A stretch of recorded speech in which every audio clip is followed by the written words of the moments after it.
존경하는 재판장님, 민주주의는 피를 먹고 자란다로 잘 알려진 유명한 말이 있습니다. 그 말의 원본은 민주주의라는 나무는 때때로 애국자와 독재자의 피를 먹고 원기를 회복해야 한다고 되어 있습니다. 미국 헌법의 기초를 잡은 미국 제3대 대통령 토마스 제퍼슨이 한 말입니다. 참으로 의미심장한 말이며 그 같은 사례는 우리 현대사에서도 쉽게 찾아볼 수 있습니다. 지난 1960년에 있었던 3.15 부정선거가 그랬습니다. 정부가 주도한 부정선거로 김주열 군의 눈에 최루탄이 박혀 사망한 채로 발견됐고, 이어진 데모에서 수많은 사람들이 죽거나 다쳤습니다. 4월 18일에는 데모를 하던 고려대생 2명이 정치 깡패들의 공격을 받아 숨졌고, 이는 4.19 혁명과 5.16 혁명에 불을 당겼습니다. 이후 최인규 내무부 장관은 부정선거에 대한 책임을 지고 형장의 이슬로 사라졌습니다. 부당한 방법으로 권력 연장을 꿈꾼 위정자와 애국 시민들의 피값으로 자유민주주의에 꽂힌 선거 제도는 지난 60여 년 동안 공정하고 투명하게 지켜졌습니다. 존경하는 재판장님, 부정선거 진상규명을 위해 싸워온 지난 2년을 생각해보면 조롱과 모독, 무시와 비웃음, 정부 권력의 탄압을 견뎌온 인고의 시간이었습니다.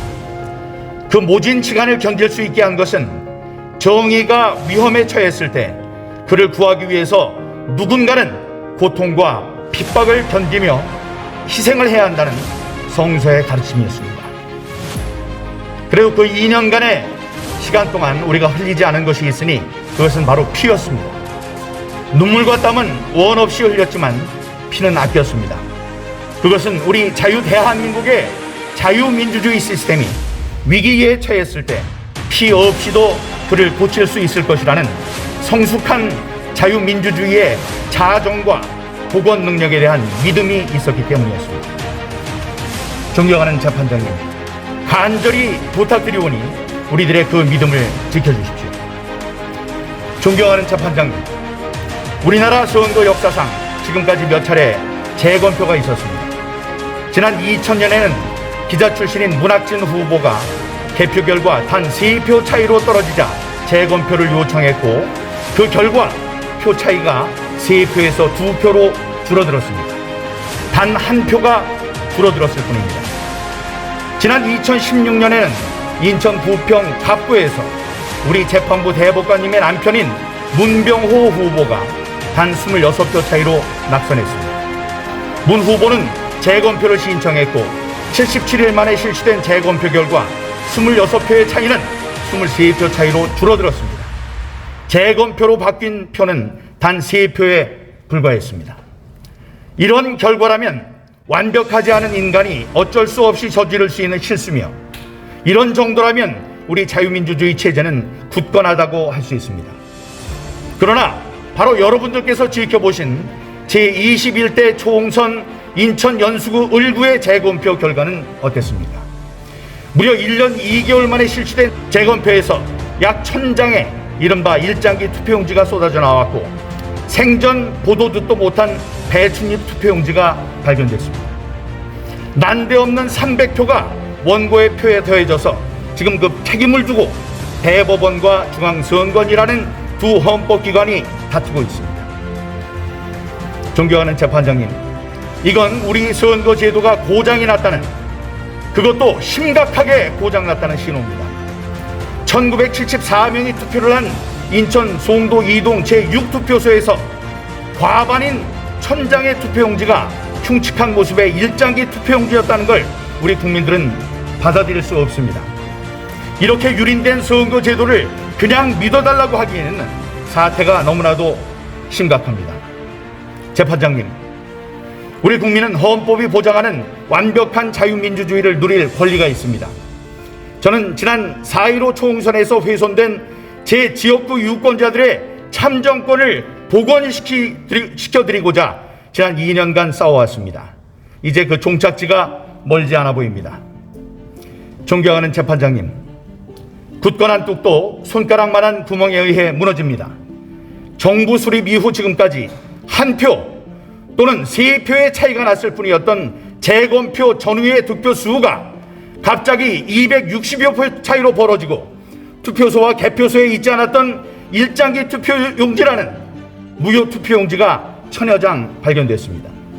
이것은 누군가 불순한 세력이 선거 결과에 부당한 영향을 미치려 범죄 행위를 했다는 여실한 증거입니다. 이런 범죄 행위를 모른 척해서는 안 됩니다.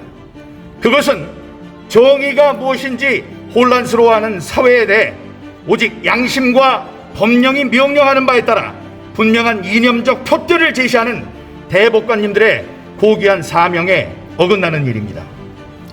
만일 이번 투표를 정상적인 투표라고 하신다면 앞으로는 개표장에서 수만 장의 무효 투표지, 가짜 투표용지가 쏟아져 나오더라도 그 선거가 정당한 선거라고 선포해야만 하는 돌이킬 수 없는 판례로 남는다는 사실을 부디 기억해 주시기 바랍니다.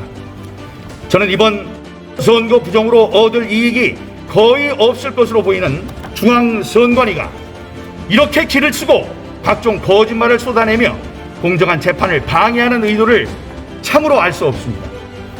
공정하고 투명한 선거 제도를 지키기 위해 그 누구보다도 애를 써야 할 선관위가 이런 알 수 없는 태도를 보이면 보일수록 자신들의 입장을 공정한 선거의 관리자가 아닌 분명한 선거 범죄 피의자의 위치로 자꾸 밀어넣는 일임을 지적하고자 합니다. 고장난 민주주의 체제를 고칠 수 있는 권위는 이제 단 2개의 주체의 어깨 위에서 찬란하게 빛납니다. 그 하나는 바로 저스티스, 정의라고 불리는 여러분 대법관들이십니다. 여러분들의 힘과 권능으로 고장난 선거제도를 바로잡는 무혈 시민혁명을 완성시켜 주십시오. 여러 대법관님들의 의로운 판결을 우리들은 고대하고 있습니다만 불행히도 그것이 불가능하다고 판단될 때 우리는 또 다른 주체인 민주 시민들의 힘에 기대며 그동안 아껴두었던 피를 흘려야 할지도 모릅니다. 모두에 말씀드린 토머스 제퍼슨은 이런 경우를 위해 민주주의의 최상의 주권자인 국민들에게 또 다른 명언을 남겼습니다. 불의가 제도가 될 때 저항은 국민의 의무가 된다. 경청해 주셔서 감사합니다.